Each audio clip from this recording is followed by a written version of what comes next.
Membuka mata batin itu ada beberapa cara ya. Yang paling utama di sini bisa dengan cara kita mempelajari spiritual dengan guru-guru mursyid ya. Itu untuk membuka mata batin itu harus dengan melalui media puasa. Itu nggak mungkin kita dibuka lewat video call terus dia kebuka, itu trik ya, settingan itu. Kayak misalkan dia umur 6 bulan ataupun berapa bulan dia udah bisa bicara ataupun dia udah bisa jalan duluan, lebih cepat gitu. Artinya lebih cepat gitu. Penarikan pusaka itu kalau seandainya diri kita itu ilmunya masih di bawah dari hodam itu pusaka nggak akan keluar. Assalamualaikum warahmatullahi wabarakatuh. Salam Rahayu. Salam Rahayu. Jadi Jejak Kentala ketemu lagi nih dengan saya Kiseno, dan ini ada tamu siapa? Saya Eva.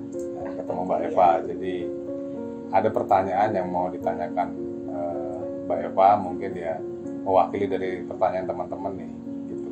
Iya. Jadi gimana Pak? Jadi berdasarkan komen ya yang kemarin masuk, ini ada beberapa pertanyaan yang harus saya tanyakan. Yang pertama itu apa ya yang dimaksud dengan mata batin? Mata batin itu kita berbicara mata batin, kalau untuk mata lahir itu kan mata. Kalau untuk mata batin itu di dalam hati itu ada yang namanya kolbu. Jadi ada kolbu, itu suatu kebatinan yang paling dalam. Jadi mata batin itu kita melihat seseorang itu dengan kolbu, dengan mata hati gitu. Bukan hatinya kan, di dalam hati itu ada kolbu gitu. Iya. Oke, selanjutnya untuk pertanyaan selanjutnya yang ditanyakan itu fungsi utama mata batin itu apa sih Ki? Fungsi mata batin itu kalau untuk orang-orang yang memiliki mata batin itu biasanya di luar batas normal. Jadi batas normal seseorang, kalau orang yang udah memiliki mata batin itu dia bisa dari keleluhuran, bisa dari titisan, bisa dari anak-anak indigo. Anak indigo itu bisa dikatakan juga titisan, garis titisan. Jadi fungsi utama mata batin itu kita akan lebih peka melihat seseorang itu dengan cara kita melihat raut wajah atau gerak wajah itu udah langsung bisa kelihatan. Insya Allah bisa kelihatan sifatnya semua, rahasianya, auranya. Kalau untuk cara membuka mata batin itu gimana? Secara umum dan spesifik aja. Spesifik. Membuka mata batin itu ada beberapa cara ya. Yang paling utama di sini bisa dengan cara kita mempelajari spiritual dengan guru-guru mursyid ya. Itu untuk membuka mata batin itu harus dengan melalui media puasa. Jadi emang puasa itu wajib banget gitu? Wajib, sangat wajib. Karena untuk puasa ini, fungsi dari puasa ini buat membersihkan ruh. Jadi membersihkan ruh yang ada dalam diri. Karena setiap manusia itu memiliki perjalanan yang salah. Artinya perjalanan yang salah di sini bisa dia melakukan apa yang dilarang dengan Allah. Kayak contoh dia melakukan kemaksiatan, itu kan membuat kotor ruh. Iya.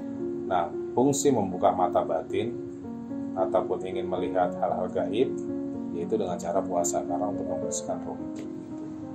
Oke. Itu tadi pertanyaan jawaban dari Kiseno. Mudah-mudahan semuanya bisa paham ya. Kalau untuk selanjutnya, kalau membuka mata batin dari jarak jauh itu bisa ya nggak? Bisa nggak ya Ki? Membuka mata batin jarak jauh, kalau menurut saya sih nggak bisa. Bisa diarahkan. Contoh misalkan saya punya pasien ataupun punya murid jarak jauh gitu ya, dia pengen buka mata batin jarak jauh, itu diarahkan, tapi tujuannya pun harus dengan puasa itu lagi. Itu nggak mungkin kita dibuka lewat video call terus dia kebuka, itu trik ya, settingan itu. Jadi lebih baik jarak dekat jarak ya jauh. Iya. Jarak jauh itu ya harus dengan cara ada beberapa yang harus dijalankan. Itu kalau untuk orang biasa apa bisa dibuka ya Ki mata batinnya? Kalau kayak itu kan tadi kan katanya ini ya indigo ya. Kalau orang biasa gitu bisa nggak? Orang biasa bisa. Kalau orang yang udah memiliki garis, dia biasanya lebih cepat. Lebih cepat. Kalau orang yang biasa yang memang dia tidak memiliki garis keturunan spiritual, itu biasanya agak lebih lama. Misalkan bisa sampai 1 bulan ataupun bisa 3 bulan atau bahkan bisa ada yang 1 tahun gitu. Tapi kalau orang-orang yang udah memiliki garis titisan, dia biasanya cukup membaca amalan aja, dia berzikir, biasanya langsung otomatis kebuka. Berarti orang biasa juga bisa ya? Bisa, cuman waktunya aja agak lama. Waktunya aja ya. Karena kayaknya emang anak indigo itu spesial ya Ki ya? Spesial. Untuk pertanyaan selanjutnya ini apakah setelah mata batin terbuka akan bisa melihat makhluk gaib gitu? Otomatis bisa. Otomatis bisa. Karena orang-orang yang mempelajari tentang ilmu kebatinan, dia udah pasti bisa menembus alam batin ataupun alam barja. Bisa juga di dimensi lain ataupun dimensi alam lain kayak gitu. Jadi kalau misalkan dia udah bisa menembus mata batin, ya otomatis dia bisa melihat alam lain selain alam manusia ini gitu, alam gaib. Itu dia bisa melihat yang negatif dan positif. Bisa. Gitu. Termasuk orang yang biasa tadi ya Ki? Iya, termasuk orang biasa. Cuma kan kalau yang orang biasa itu ya tadi saya katakan, dia agak lebih lama belajarnya, karena nggak ada garis kan. Pertanyaannya dari saya nih Ki pribadi, kalau misalnya orang itu udah dibuka mata batinnya nih Ki, terus dia udah melihat mana yang negatif atau yang positif, itu nanti bisa nggak nurun ke anaknya kalau dia udah punya anak gitu? Biasanya kalau diri kita ini memiliki tra ya, intinya gini, manusia ini bisa menjadi anak indigo itu kan karena memiliki garis titisan dari leluhur. Kalau leluhur kita memang ke atasnya ini nggak ada yang pernah mempelajari tentang spiritual, otomatis nggak akan bisa turun ke kita dan nggak akan bisa turun ke anak kita. Bisa turun ke anak kita kalau memang terah kita ini ada titisan dari leluhur. Contoh, kenapa bisa menitis ataupun anak ini bisa dikatakan indigo? Biasanya anak-anak yang nitis ini hari lahirnya atau wetonnya sama. Jadi weton dan hari lahirnya ini sama kan? Mungkin itu jasad kembali ke bumi, roh kembali ke Allah, yang tertinggal ilmu. Ilmu ini mencari keturunan yang sama karakternya atau wataknya, hari lahirnya, wetonnya, jamnya.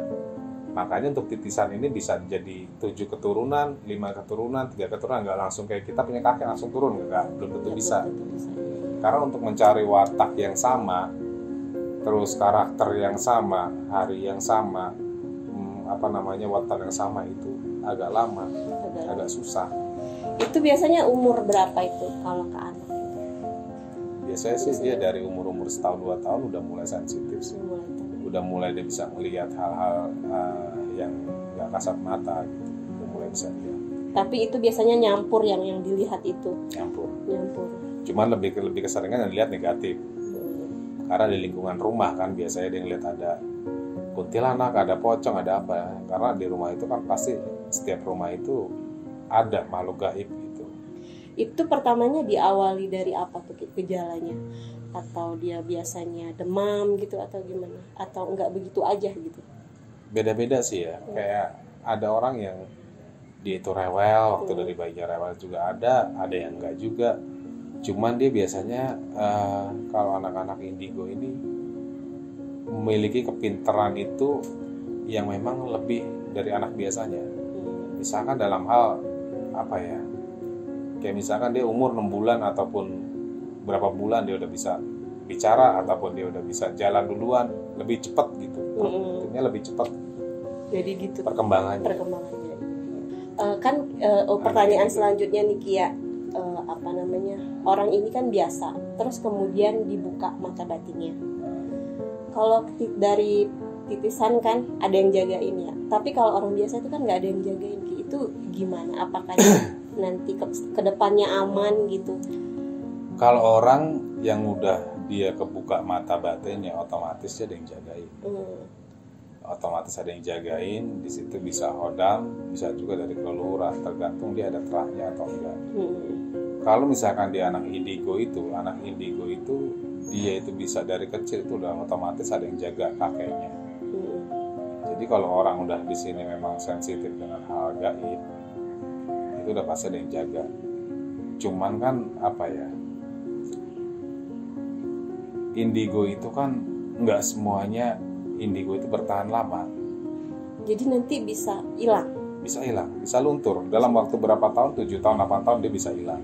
Oh gitu. Makanya jenis-jenis indigo ini macam-macam gitu. Tahapannya punya tahapan juga. Cuman kalau yang tertinggi itu biasanya dia sampai akhir balik. Oh gitu. Kalau dia jalannya akhir balik ini masih lurus, nggak ngelakuin yang hal macam-macam, karena kan perjalanan yang saya alamin juga di saat udah SMP atau dia udah lewat SMA kan umur balik ini ada puber kan. Dia takutnya ngaco, minum apa, Iya, mabok segala mengotori macam. diri dia lah gitu ya. Itu mulai hilang. Mulai hilang. Tapi kalau suatu saat dia pengen mendalami itu lagi gitu, Bisa ya tuh. Cuman kalau misalkan ingin mendalami lagi ya dia harus melalui media puasa itu. Ya jadi gitu. Kalau misalkan untuk buat teman-teman yang ingin mempelajari spiritual, sekali lagi kalau seandainya ada yang mengajari tanpa media puasa itu, buat saya nggak ada. Karena dari zaman dulu itu kita punya leluhur di tanah Jawa. Dia pasti laku lampahnya ini perjalanan spiritualnya dia kuat dengan meditasi. Meditasi ini apa? Ada yang melakukan meditasi ataupun di itikaf. Dia mengingat Allah lebih apa ya? Dia lebih mengikuti keinginan ruh ketimbang jasad. Kalau kita kan sekarang rata-rata itu mengikuti kemauan jasad. Kemauan jasad ya. Padahal di sini ruh nggak butuh makan, ruh nggak butuh tidur, tapi jasad ini nggak bisa mengikuti ruh. Harusnya ruh mengikuti jasad, makanya ruh ini jadi kotor. Gitu. Berarti penting banget kita juga harus menjaga kebersihan jasad. Pertanyaan terakhir nih Ki, itu kalau misalnya dia bisa anak indigo ini ditutup sama orang tuanya nih kan, karena orang tuanya nggak kepengen dia melihat hal-hal kayak gitu, udah kayaknya nggak mau lah kayak gitu, itu bisa kan ya Ki?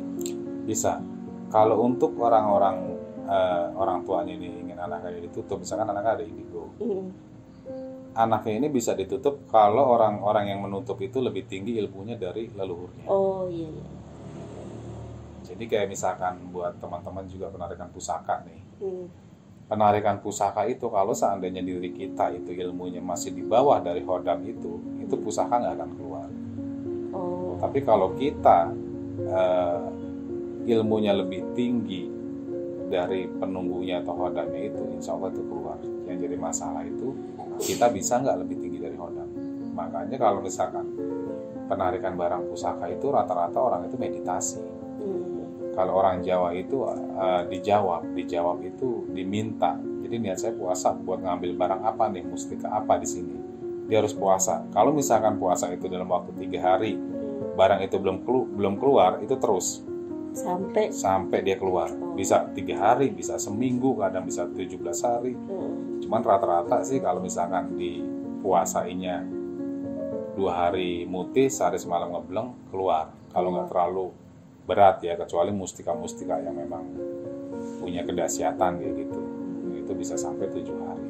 Jadi gini, kayak misalkan orang-orang datang ke sini kayak Mbak Eva sendiri pun gitu kan, pasti kan ada problem datang ke sini. Kayak yang saya lihat itu ada yang ngikutin di belakang gitu. Itu sebenarnya ada terah garis leluhur. Cuman memang kan ada perjalanan yang memang salah dulunya. Nah, makanya di sini di Gemblengnya ini harus perbanyak puasa sama sholat malam.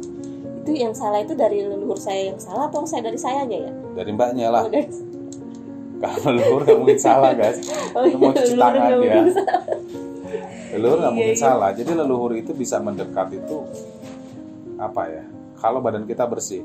Kalau badan kita kotor itu dia panas, terasa panas, gesekan. Oh iya, saya mau tanya lagi nih Ki. Itu kan kalau kayak misalnya nih perempuan itu banyak disukai sama para genderuwo ya Ki. Itu kan dimulai dari mimpi itu, terus juga saya taunya kayak perempuan kan kalau lagi bulanan nih datang bulan.